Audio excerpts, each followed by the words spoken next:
Татарстан Республикасы һәм татарлар турында тулы мәгълүмат.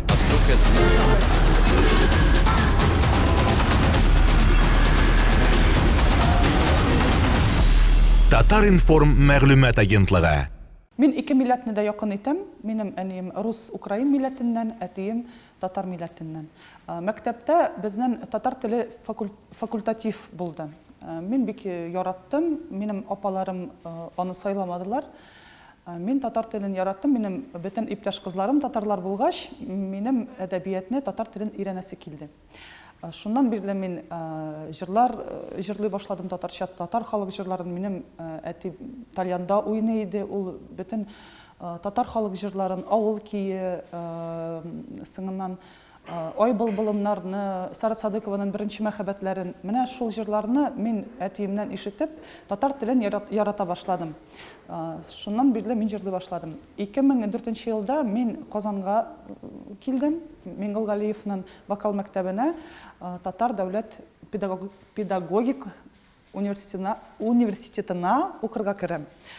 Шуннан бирле Миңгол абый әйтә, менә син бит дөрес хәрефләрне әйтмисең, синең теге акцентың да бар.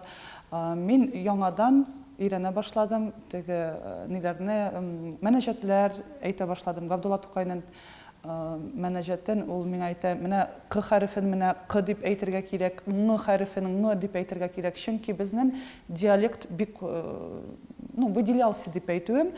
Шуңа я комплексовала, честно скажу. У нас даже вот немножечко смеялись надо мной в общежитии, и я старалась говорить больше на русском, нежели чем на татарском. Потому что меня и там, ой, синкоин килгенсен, даже была такая история, когда мы собрались в общежитии, беренче курс идел, и по внешности не похоже, что я татарка, потому что бабушка украинка, мама наполовину русская, наполовину татарка, а ты битинде Мишель была битинде Саранскина. Ансы да нормальный татар дип әйтеп булмый. Шул. Минем прабабушка полячка. Вот. И когда был случай такой в общежитии, все готовили, мен битинде общежитие да яшәдем. Все собрались, анда Рөстәм Мөслимнән, син кайдан? Когда очередь дошла до меня, и кемдер әйтә инде с таким стёбом, син Альбина бер кешегә дә ошамагансың, бер милләткә дә ошамагансың. Минем теге татарка дип әйтәсем килде дә, минем тутарка дип килеп чыкты. И, кстати, через 13 лет появилась песня, которая, в принципе, я и так и назвала, тутарка. Я покажу куплет буквально. Куплет-припев. Она выйдет на день рождения через 3 дня, Алла Берса. Жили все мы в общежитии, собирались в фойе, стали спорить, кто татарин, кто мишарин, кто еврей. И тут я крикнула при всех: я тутарка, ни татарка, ни мишарка, ни еврейка, ни черкешка, ни мордовка, ни чувашка, я тутарка, я тутарка.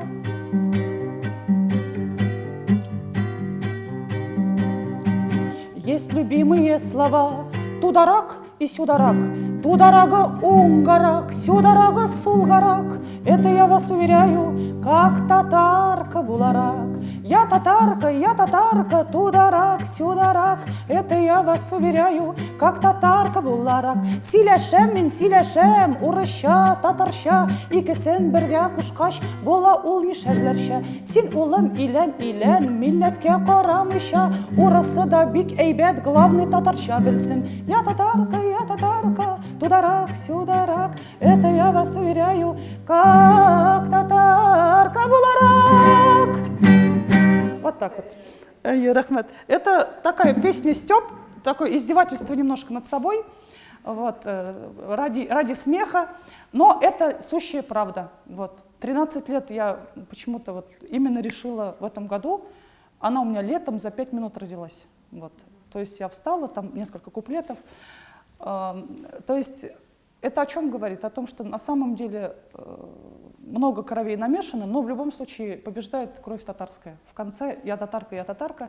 И Миңгол абый белән аның яраткан сүзләре бар, действительно. Миңгол абый, подвиньтесь тударак. Даже тут я кыстырам. Русчасы да бар, татарчасы да бар. Да? Помните, даже Павел Воля смеялся. Русский язык очень удобный. Лар, татарлар, акчалар, тударак, сюдарак. И вроде всем удобно, всем понятно. Что удивительно, я не знаю, это можно говорить, нельзя говорить, но Некоторые коллеги меня недолюбливают в Казани. Я знаю по многим причинам, я же провожу мероприятия. И чем-то подкупаю даже татарских людей, которые вот 100% татарлар было мәжілісте никахлар алып барам. Это, конечно, просто удивительно, потому что никахны бітінде барыбір мотор иттіріп сөйлерге керек, барыбір мотор иттіріп әтенеге сөзіне беруге керек, татарша сөйләшергә керек. Но мені кіші шақыра, бірінші мәхәббәтләрне шунда жырлыйм, себля шәшәкләрне, үземнең жырларымны, ай былбылымны. Менә шул миңа әйтәләр, синдә моң бар, у тебя есть душа, ты отличаешься от многих. Есть в тебе что-то такое, что подкупает, и не хочется приглашать за эти же деньги известных артистов. Кеше аптырый, менә без эшсез утырабыз, ул ярым-ярты әллә кем түгел, татар булмагач, и шунда татар мәҗлесләрен, татар туйларын алып бара. Мин бит әле үземдә, мин Галабыйның бик зур өлеше булды. Я еще хочу сказать, что из Саранска, из Мордовии, я единственная в творчестве, единственная. У меня нет никаких спонсоров, у меня нет никакой поддержки, никакой. Несмотря на это, с 2009 года я организовываю концерты в Саранске, татарские концерты в Саранске, единственное. Я приглашала Айдар Галимова, и Китапкар был Айдар Галимов, Хания Ферхи полгода назад. Я прямо горжусь собой, что я это сделала, потому что, не хотела я браться за этот концерт. У нас очень тяжело дается концерт, очень. И вот говорю, у меня прям мурашки. На самом деле,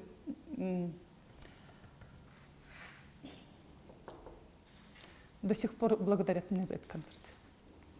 Альбинайда татар тіліне көшегенде, сен бетінде татар кішісіне кеуге шыққансың. Сен балаларың татар исемі ерді, Әмине, Әскер. Бұл біздің білесің, Қазанда яшап, татар ғайлелерінде де бек сирек көрінішіне бұл. Қазір нешіктіріне шынды газайып кетті, татар болып да татар тілінен yüz шию бара. Менә сен шушыны аңа тілі сөйлелі бізге, балаларың татарша білемі, һәм сен аларның татар тілін оқуын тілереймі мәктеплерге? Обязательно. Без татарша сөйләшәбез иде, минем действительно кызым Әминә, улым Әскер, минем иптәшем Айзат Актаныштан, мин бик шат минем иптәшем татар булганына. Менә мин, честно әйтәм, кияүгә чыккач кына мин татар халык ашлары, татар халык ризыклары пешерә башладым.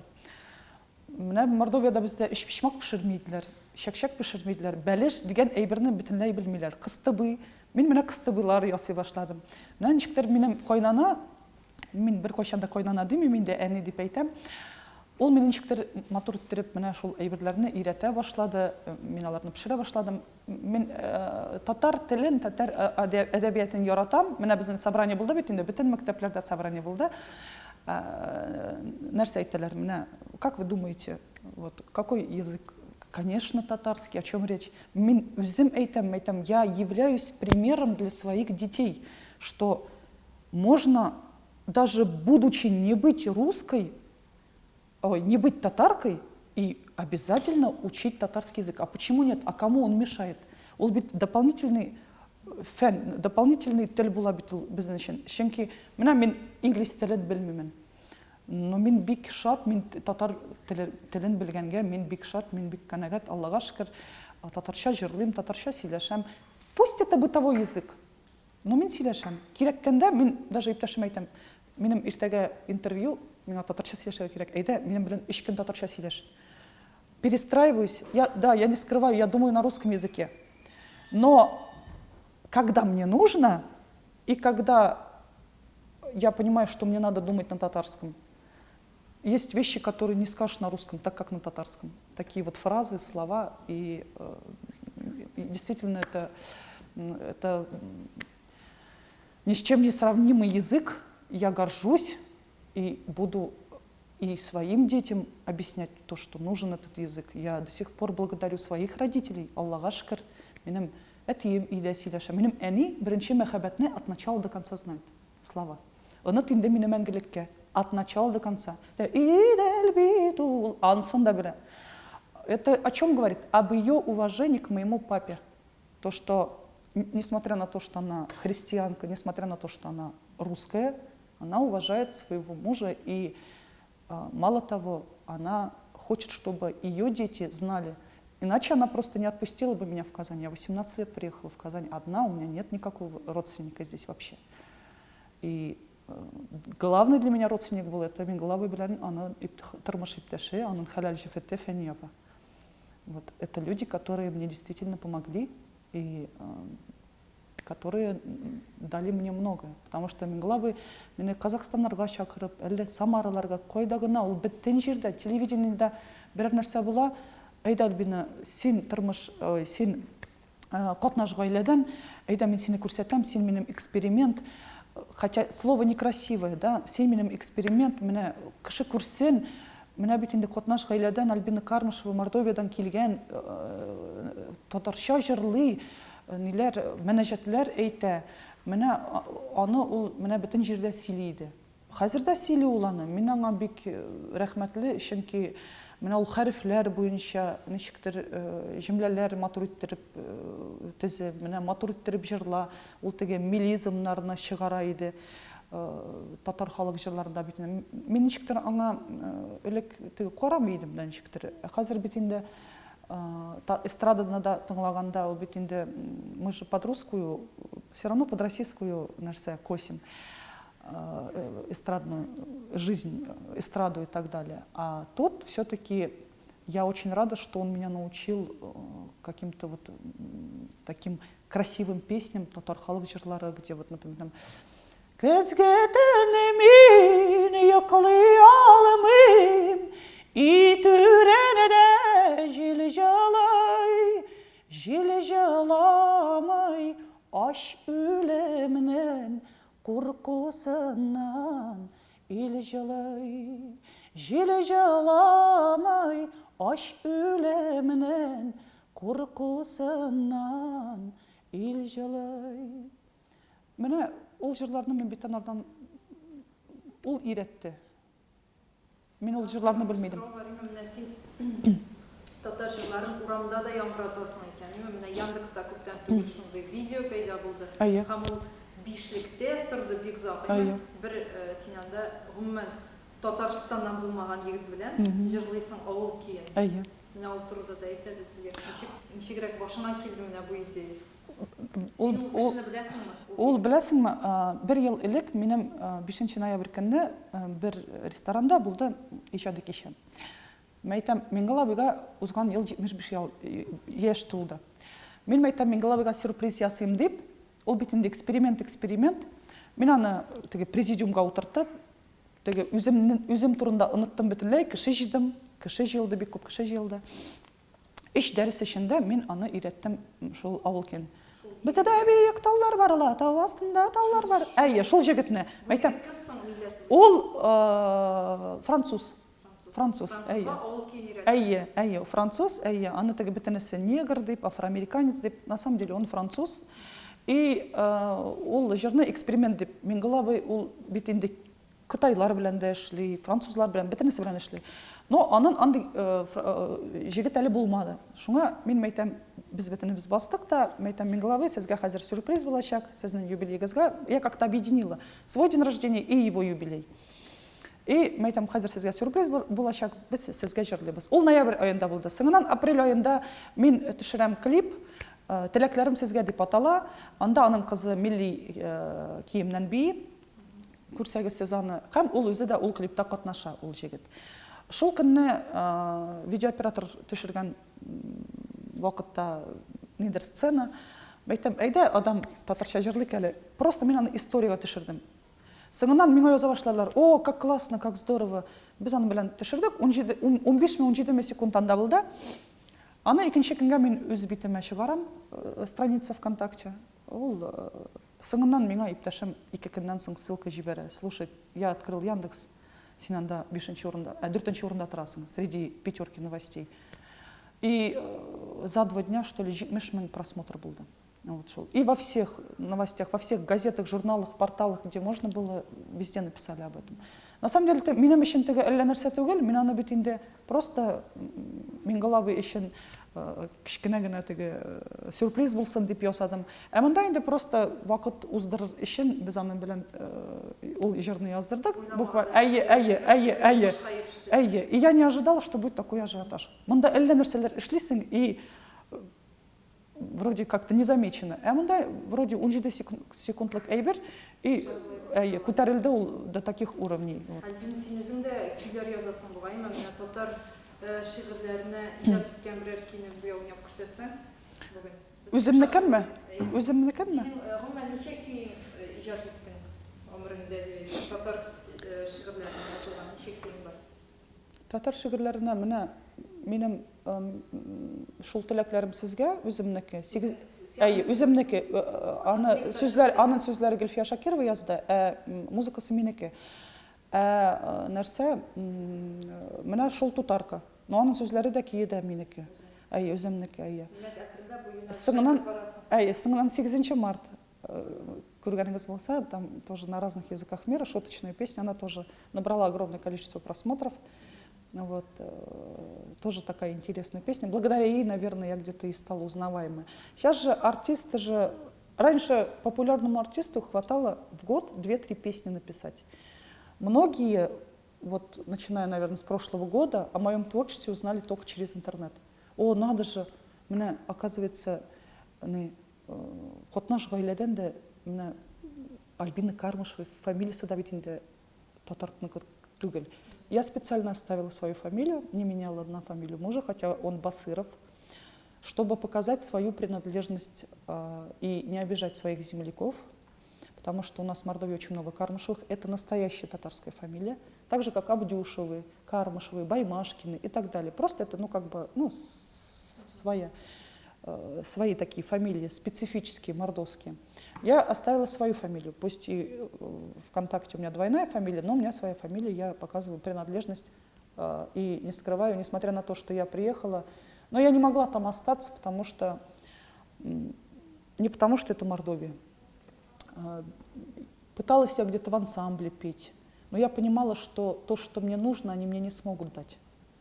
Мне не хватало мелизмов, мне не хватало вот тех песен, которые мне дал, допустим, Игулаба. Для того, чтобы это все получить, я должна была поступить на музыкальный факультет к нему и, конечно же, выступать. Это же тоже опыт. Учить новые песни. Это обязательно. Әйе. Мин бер дә үкенмимен, Аллага шөкер. И үкенмим дә, и мин үземнең якташларымны онытмыймын. Әйтәм бит инде, концертлар менә бу юлы, конечно, Алла бирсә, минем бит инде 4 ноябрьдә туган көнем. 7 ноябрьдә Саранскида мин үземә сүз бирдем, ул минем крайний концерт, соңгы концерт. Вот, в Саранске, потому что очень тяжело, и это не стоит таких нервов. Вроде, менә бит инде әйтәм бит, Айдар Галимов, Хания Фәрхи, Рәсим Низамовна, Зөлфәт Зиннуровларны, Азат Фазлыев, им беренче концерт Азат белән булды. Я привожу, все довольны. Я как-то слушала интервью Салаватовой. Безнең кешеләрне баштан в зал не загонишь, а потом не выгонишь. Вот. Ладно, татарча әйтте, конечно. Как раз интервью ТНВ иде вот шел. Вот у нас то же самое приблизительно. Очень тяжело и без поддержки, и я не могу брать на себя всю финансовую ответственность за эти концерты. Вот. Но кешебит у нас там около 50 тысяч татар, 50 меңгә якын. Алар сырылар бит, Альбина, әйдә, давай, менә монсын алып кил, тегесен алып кил. Менә, әйдә, Хания Фәрхини алып кил. Аллага шөкер, менә, я горжусь собой, то, что я сделала этот концерт. 14 декабрьдә булды.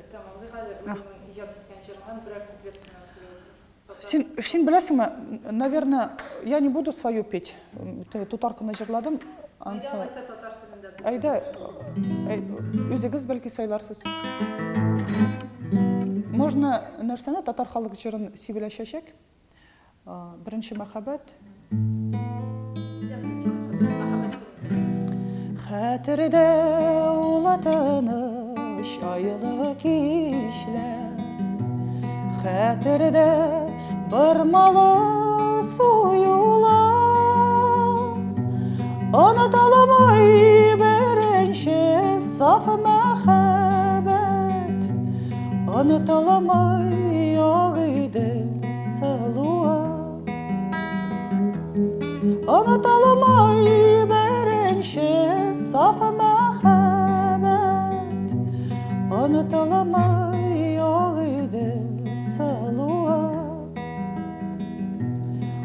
ул мине уталарда яныдырды да.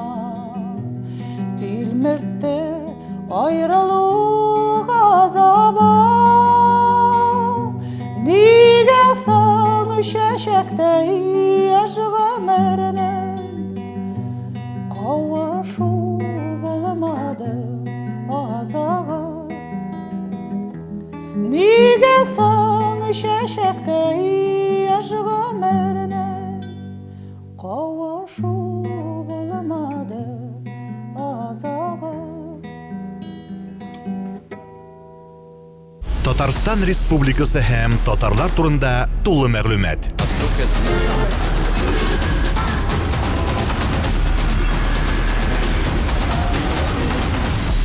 Татар информ мәгълүмат агентлыгы.